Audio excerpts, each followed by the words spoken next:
This screencast will show you an example of how to proactively organize caseload due dates to help ensure timeline compliance.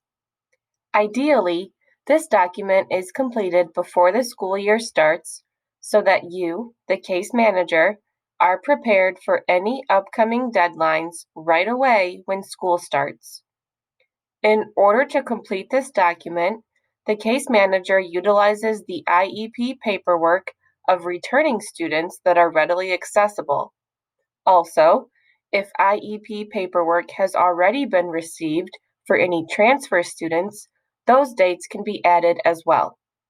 This is meant to be a working document that gets updated as paperwork arrives, students join your caseload, or instances arise which require a change in plans.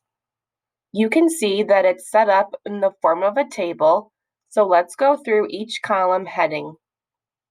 The first column here is where student initials or names go. The next column is called type of meeting, and this is where you will specify the type of meeting. The third column here is labeled schedule by, and this date is produced by counting back 10 school days from the date of the future meeting that will be happening, since best practice is to schedule meetings and send parents the invitation document at least 10 school days in advance. The next column is labeled IEP due, and this date comes directly from the student's current IEP paperwork.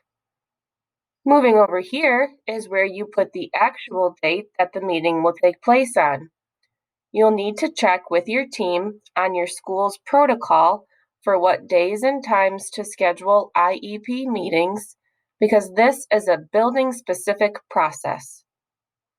The next column is for documenting the time of the IEP once that detail has been agreed upon with the parents. And the last column is only applicable to students whose re-evaluations will be due this school year. The 3-year deadline must be met and cannot be extended, so having these dates written out at the beginning of the year gives the case manager time to schedule evaluation planning meetings. And there you go. That's one way to proactively organize caseload due dates to help ensure timeline compliance.